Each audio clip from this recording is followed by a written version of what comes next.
सौम्या को तीखी पानी पूरी खाने का बहुत शौक था। वो जब भी पानी पूरी खाती तो बहुत ही तीखे बनवाती। उसकी इस आदत को देखकर उसकी सास बहुत गुस्सा करती थी। भैया थोड़ी तीखी पानी पूरी खिलाओ। हाँ वो हरी मिर्च वाली चटनी वो भर दो इसमें। दीदी जी ये चटनी बहुत तेज मिर्च वाली है, आपसे खाई नहीं जाएगी। मैं तो ये जरा सा ही मिलाता हूँ। खिला दे भैया, हमारी बहू तीखे पानी पूरी ही खाती है। बहुत शौक है इसे मिर्च मसाले वाले तीखे पानी पूरी खाने का। हाँ अब है बढ़िया तीखा पानी। अब ऐसे ही रोजाना जब भी गली में पानी पूरी बेचने के लिए आओ तो मेरे लिए अलग से तीखे बनाना, ठीक है भैया? हाँ हाँ दीदी जी जरूर, अब से मैं याद रखूंगा।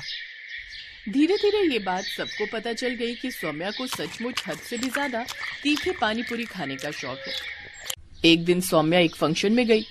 वहां पर एक पानी पूरी वाले भैया सबको अपनी पानी पूरी खिला रहे थे, पर किसी को भी पानी पूरी का स्वाद नहीं आ रहा था। सौम्या भाभी, अब आप ही अपने हिसाब से बढ़िया पानी पूरी तैयार करवाओ। भैया तो लग रहा है फीकी पानी पूरी खिला रहा है। अरे रहने दो शेफाली, अगर सौम्या ने पानी बनवाया ना तो तुम सब एक भी पानी पूरी नहीं खा पाओगी। सौम्या बहुत तीखी पानी पूरी खाती है और ये अपने हिसाब से ही पानी तैयार करवाएगी। फिर तुम्हारे साथ साथ आए हुए सभी मेहमान पानी पूरी खाने से रह जाएंगे। वहीं एक औरत जो फंक्शन में आई हुई थी ये सारी बातें सुन रही थी। वो उनके पास आई और बोली, कितना भी कहो मेरे से ज्यादा तीखी पानी पूरी कोई नहीं खा सकता। मैंने बड़े बड़े रिकॉर्ड तोड़े हैं। बहुत से तीखी पानी पूरी खाने वाले कंपटीशन में मैं जीत चुकी हूँ। मुझे कोई नहीं हरा सकता। मुझे लगता है सौम्या जी मेरे से ज्यादा तीखी पानी पूरी नहीं खाती होंगी। हाँ भाभी, स्वीटी आंटी सचमुच बहुत तीखी पानी पूरी खाती हैं। इन्होंने तो बहुत सारी प्रतियोगिताएं भी जीती हैं जिनमें तीखी पानी पूरी खाकर इन्होंने बहुत से इनाम जीते हैं। अच्छा, आपसे मिलकर बहुत खुशी हुई, पर आप मुझसे कंपटीशन करने से पहले ये बात कैसे कह सकती हैं? अभी तक मेरा और आपका कोई कंपटीशन ही नहीं हुआ है।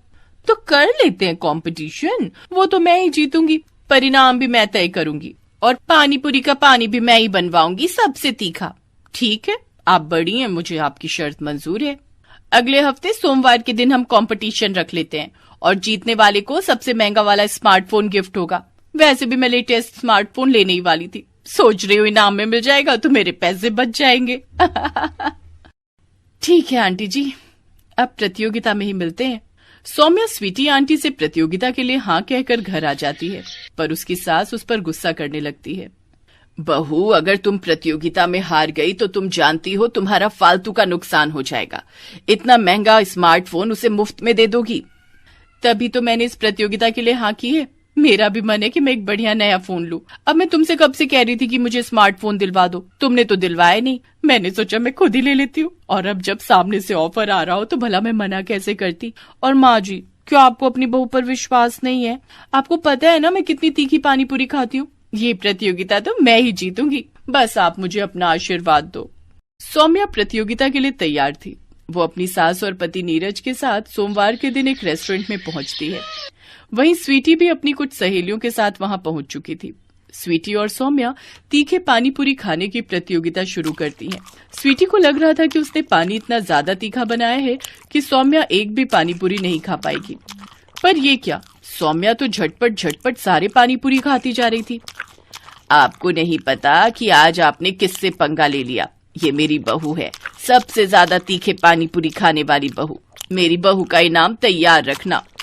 स्वीटी ने अपने हिसाब से पानी बनाया था, हद से ज्यादा तेज और तीखा मसाला।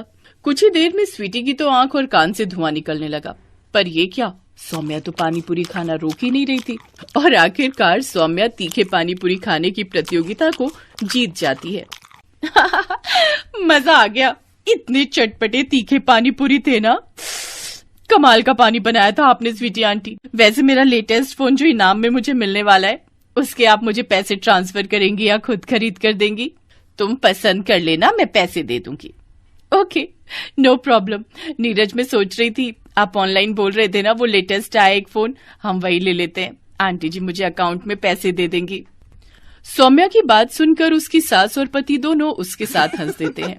उस समय स्वीटी आंटी का मुंह सचमुच देखने वाला था।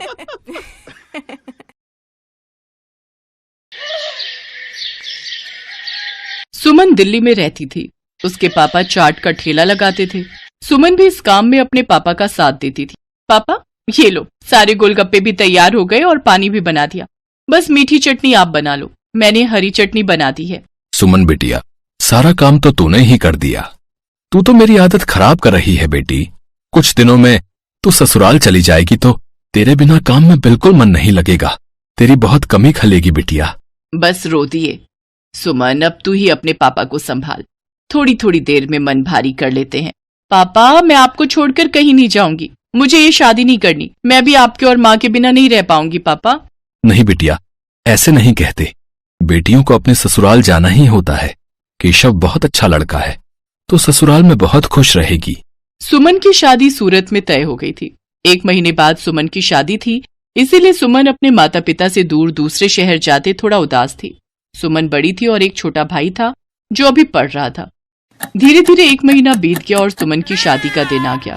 सुमन के माता पिता उसे राजी खुशी डोली में विदा करते हैं। शादी के बाद सुमन दिल्ली से सूरत अपनी ससुराल आ जाती है। सुमन का पति केशव एक गैराज में गाड़ियों की मरम्मत करता था। सुमन समझदार थी, उसने आते ही पूरे घर को संभाल लिया। बस बहू, मैं और रोटी नहीं लूंगी, केशव को दे दे। बस एक ही रोटी देना, पेट में बिल्कुल भी जगह नहीं है। इतना स्वादिष्ट खाना बनाया है बहू कि मैं एक रोटी भूख से बढ़कर खा गई। कहा माँ जी, 2 निवाले की 1 रोटी होती है मेरी छोटी छोटी। अब मैं आ गई हूँ ना, तो रोजाना आपको ऐसे ही गरम गरम मेरे हाथ का बना भोजन खाना होगा। कोई बहाना नहीं चलेगा। हमारे तो भाग्य खुल गए बहू, जो तुम हमारे घर में बहू बनकर आई। जीती रहो। सुनिए, मैंने आपका टिफिन पैक कर दिया है, ये लीजिए। बस मैं 2 मिनट में आई। अब ठीक है, मैं बाहर तब तक मोटरसाइकिल निकालता हूँ। माँ जी, और क्या क्या राशन लाना है? बस यही बहू जो लिखवाया है, बाकी तुम अपने लिए जो चाहो खरीद लेना। ठीक है, मैं थोड़ी देर में लौटती हूँ। सुमन केशव के साथ मोटरसाइकिल पर बाजार चली जाती है। सुमन, कहो तो गैराज बाद में चला जाऊंगा। तुम अकेले घर सामान लेकर कैसे जाओगी? अरे आप चिंता मत करो, मैं ऑटो ले लूंगी। केशव सुमन को बाजार में छोड़कर गैराज जाने लगता है। तभी उसकी मोटरसाइकिल के आगे कहीं से एक पत्थर आ जाता है। केशव की मोटरसाइकिल लड़खड़ा जाती है और वो बहुत तेज गिरता है। केशव को काफी चोट आ जाती है। सुमन कुछ ही दूरी पर थी। हे ईश्वर, ये क्या हो गया? भाई साहब, थोड़ी मदद कीजिए। चिंता मत करो बहन जी, सब ठीक हो जाएगा। कुछ लोग सुमन की मदद करते हैं और केशव को बराबर के अस्पताल में ले जाते हैं। डॉक्टर केशव का इलाज करता है। कुछ देर बाद केशव को आराम मिलता है। ज्यादा गंभीर चोटें तो नहीं थी, पर केशव के पैर की हड्डी टूट गई थी। 2 दिन बाद केशव को छुट्टी मिलती है। माँ, मैं ठीक हूँ, बस पैर की हड्डी में ही तो फ्रैक्चर है। कुछ महीनों में मैं ठीक हो जाऊंगा, चिंता मत करो। अरे माँ हो ना बेटा, तू नहीं जानता, जरा सी खरोच भी बच्चे को आ जाए तो माँ का कलेजा निकल जाता है। और फिर तेरे तो इतनी चोट आ गई है। अब तो कुछ दिन के लिए गैराज भी नहीं जा सकता। जाना भी नहीं है, डॉक्टर ने अभी 6 महीने रेस्ट के लिए बोला है। आप चिंता मत करो, पैसों की कोई तंगी नहीं आएगी। मैं कोई काम शुरू कर देती हूँ ताकि घर में थोड़े पैसे आते रहें। तभी सुमन के माता पिता भी दिल्ली से आ जाते हैं। सुमन ने उन्हें फोन पर केशव के एक्सीडेंट की बात बताई थी, जिसे सुनकर वो रह नहीं सके। अब दामाद जी, काम की कोई चिंता मत करो। सुमन ने मेरे से चाट बनाना बहुत अच्छे से सीखा हुआ है। सुमन बिटिया, तो यहाँ सूरत में दिल्ली वाले गोलगप्पे शुरू कर, वो तो बहुत अच्छे बनाती है। कुछ दिन मैं यहाँ रुक जाता हूँ, जब काम सेट हो जाएगा तब मैं वापस चला जाऊंगा। हाँ पापा, ये ठीक रहेगा। दिल्ली वाले गोलगप्पे यहाँ बहुत अच्छे चलेंगे। हमारे इधर आसपास किसी ने भी दिल्ली वाले गोलगप्पे का काम नहीं शुरू किया हुआ। केशव बेटा, आप सारी चिंता छोड़ दो, पापा और मैं कुछ दिन अब यहीं रहेंगे। शुक्रिया माँ, शुक्रिया पापा, आपने मुझे बहुत हिम्मत दी है। ऐसी बहू और ऐसे समधी सचमुच बहुत नसीब वालों को मिलते हैं। सुमन की सास की आंखों में आंसू आ जाते हैं। केशव को भी अपने सास ससुर के आने के बाद बहुत हिम्मत मिल गई थी। सुमन अपने पापा के साथ सूरत में गोलगप्पे का ठेला शुरू करती है, जिसके ऊपर लिखा था दिल्ली वाले गोलगप्पे। गोलगप्पे के दीवाने तो बहुत लोग हैं और सूरत में तो पानीपुरी के सभी दीवाने हैं। ये देखकर सुमन और उसके पापा ने गोलगप्पे का स्टॉल लगा दिया।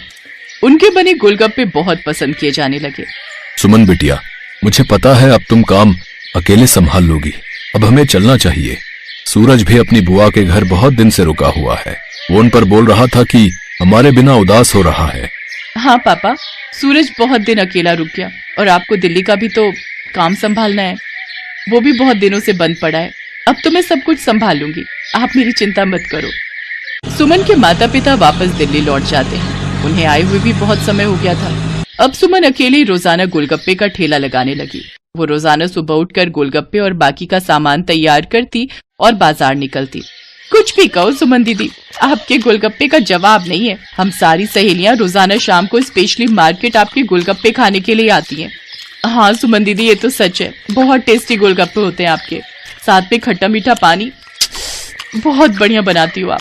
बस आप सब ग्राहक तारीफ कर देते हो, मुझे काम करने में और प्रेरणा मिलती है। ये लो, इसी बात पर 2 गोलगप्पे फालतू खाओ। सुमन रोजाना ऐसे ही शाम के समय बाजार में ठेला लगाती थी। धीरे धीरे सुमन के गोलगप्पे पूरी सूरत में फेमस होने लगे। अब तो उसे शादियों और पार्टी के भी ऑर्डर मिलने लगे। इस काम में सुमन की सास भी उसकी मदद करती थी। कहीं भी शादियों और पार्टी के ऑर्डर मिलते तो सुमन अपनी सास के साथ जाती और वहां पर अपना स्टॉल लगाती।